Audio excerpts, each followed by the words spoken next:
All right.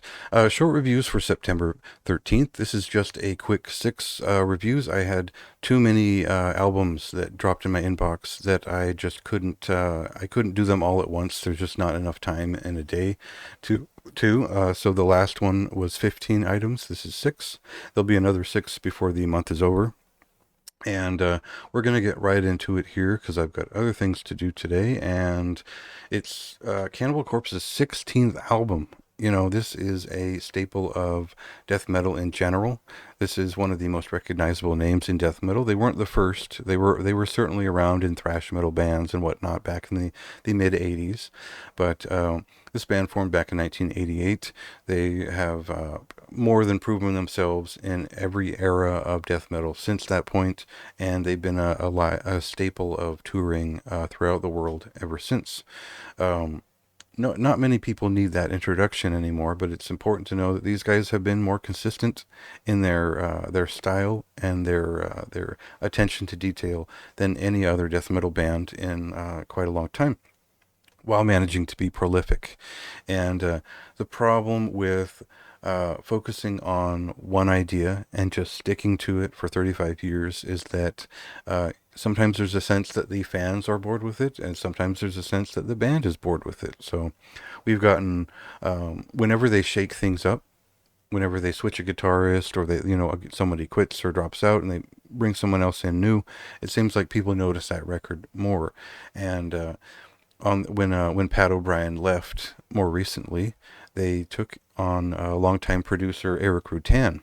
And of course, Eric Rutan is one of my favorite death metal musicians and important from Ripping Corpse to Morbid Angel, all the way up to Hate Eternal. And all those bands are important to me. So I was excited to hear his sound and how it would work in Cannibal Corpse. So it worked fantastically on that last record. And it works well here. I think what he's done in terms of adding the songs that he's written in here, which I think they each wrote a few among the usual songwriters, uh, is a little bit more variety in pacing and movement, and just trying different things. Now, not everything works, but it never feels like an experimental record. This is a Cannibal Corpse record, and it relates to the last several in the sense that their production sound has been similar since 2006's Kill, and if you like the direction they've gone in since, this will make sense. So it's not, I wouldn't say this is as good as Violence Unimagined. That was a pretty solid record. It was one of the standouts in their, very long discography. But this is, it just didn't really grab me in the way that the last one did. And that's just a matter of them probably taking a little bit more easy, seeing what happens. And yeah, it still gets a high recommendation because they are still meeting a high standard. Uh, Above many bands that have been active this long, if there are any you can count, and uh, that counts for something. What really matters is the songs, and I think they've mostly pulled it off here. So I was excited about it. I enjoyed it, but uh, it's up to it's up to their quality, and I look forward to seeing them live.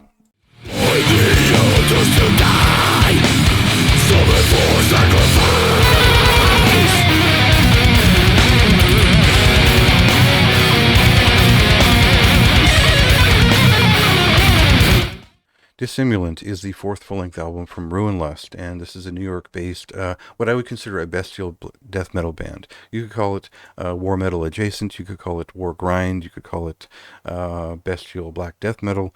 Well, however you land with it, this is one of a band that is known for big grooves, focus on the riff. It is very much related to death metal in the way that Archgoat and maybe the more grinding side of earlier Vermin Womb are. There's certainly an appreciation for death metal first, and a black metal intensity that is available to it, that is barbaric and aggressive and sort of simple in some of its chaotic riffing. So I would say the band have really stuck to what they know and do best since for the last three albums, this one included, and my score has sort of been the same for each one because I feel like they hit that same standard each time with some good consistency. I don't think this is the type of band where you're looking for a song that stands out or catches your ear, or you're looking for the chaos and the explosive nature of it. And in that sense, they've really uh, caught my ear, and in being a destructive force and an aggressive band. I think what's missing for me is I liked the visual design of their previous albums a little bit more. It was a little bit more distinct, and I didn't feel like this record stuck in my mind after I listened to it. I would put it on three times in a row, step back, and wait for it to hit. In terms of something that was memorable, and it was more about being in the moment, feeling the bigger grooves. And I would say this record does have more guitar solos from my recollection. It's a little bit more active in the layers of guitars, and so I think the production values have made a bigger, more dense sound that I thought was interesting. So there's pluses and minuses to it, but still a very consistent band.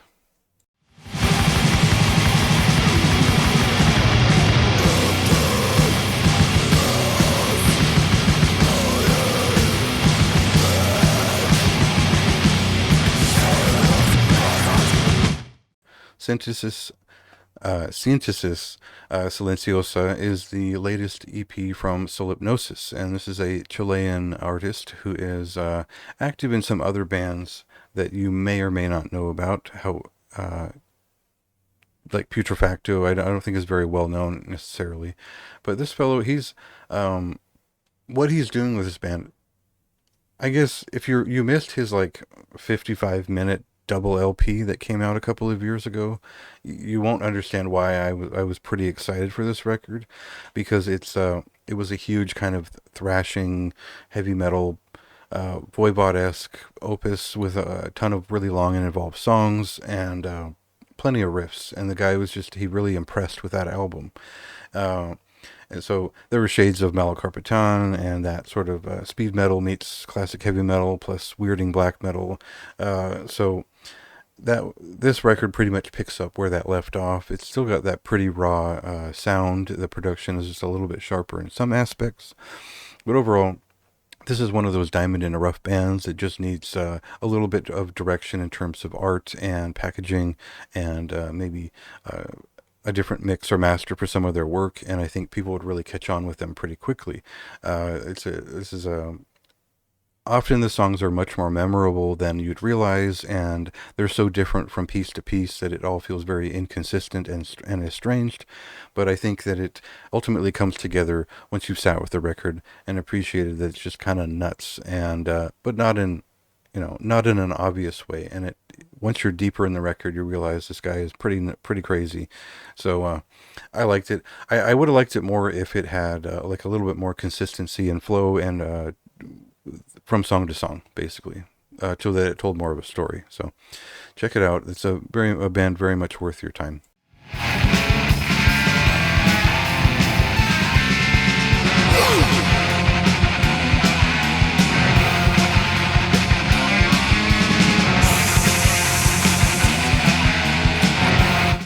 Agonizer is the debut full length from Acid Mass, and this is a pretty recent development from Cincinnati, Ohio based artist Ben Ricketts, he's mostly known for punk bands, and I would say anything from like crossover thrash to more catchier, just kind of punk rock.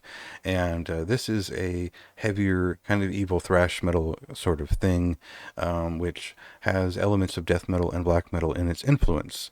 So there is a punkish kick to it, but not a raw one. There's a strong energy to everything that he puts out, and Agonizer is, to me, it reminds me, in my notes, it's sort of like the post-Slayer world of thrash in the late 80s that was looking to be equally malevolent. There's my reference here is Paul Speckman's sort of thrash offshoot Abomination, where there was punk in what Paul Speckman did, and there was that snarling vocal that's a little bit out there, and this fits into that feeling with a different style of riffing. It's a little more straightforward, but they keep the songs about 1 to 3 minutes, so it is that kind of album where you're crushing through about 10 or 11 songs in half an hour, and they're all pretty rapid fire.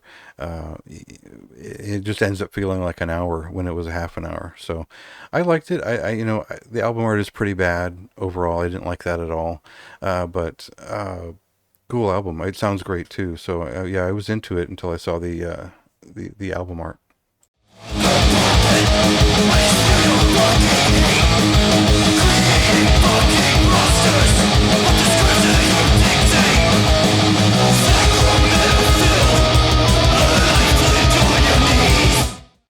Reasons for the Slaughter is the latest full-length album from Swedish thrash metal band Tyrannex.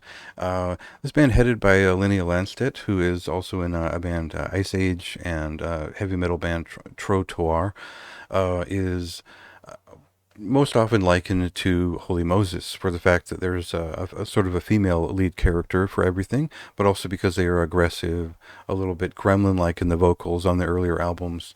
And much has changed for this record. I would say that this is a more directly catchy album. It has a real smart and memorable vocal line on each song, and there are choruses that work, that fire off very well each time you listen to it. This is just a very catchy but not weak thrash metal record. And there are riffs, there's speed, there's aggression. It doesn't sound like a total new school record. There's a sort of a mid-'80s feeling to it that is pretty effective for my taste.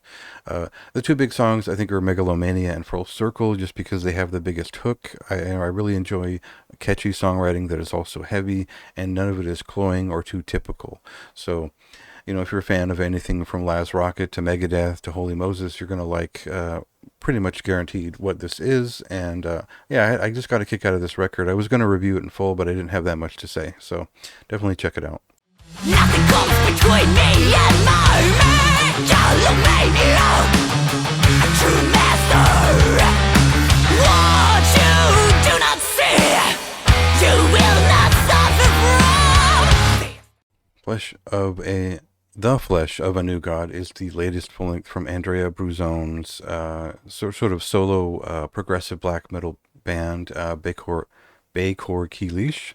And it's a pretty interesting group in the sense that he's making sort of progressive black death metal or progressive extreme metal that touches upon quite complex rhythms. He is a drummer first and foremost, so I feel like he composes these songs with the rhythms being quite complex in mind. And while it's not a technical sort of dizzying array of ideas, it does read like the basis for some of these songs are kind of mathcore and prog metal in their sense of movement.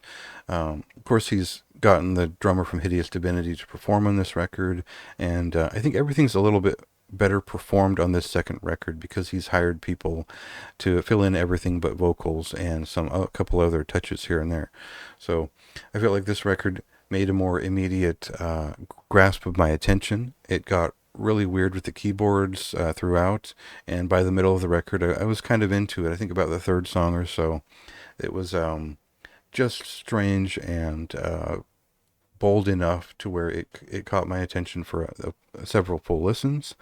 But I found the aesthetic of the record a little bit ugly. I think the render of the record is a little bit machine-like in some sense, and maybe that's just the rhythms, but he really kept me engaged for that first half for most each listen, and then the end, I wasn't sure what I was listening to at times, so that's always a good sign. I enjoy myself with this kind of record because it keeps me guessing and just has a different sort of perspective on things, so well worth checking out. It's still a moderately high recommendation, but only because there was no real meat to connect with it on anything but like an estranged intellectual level.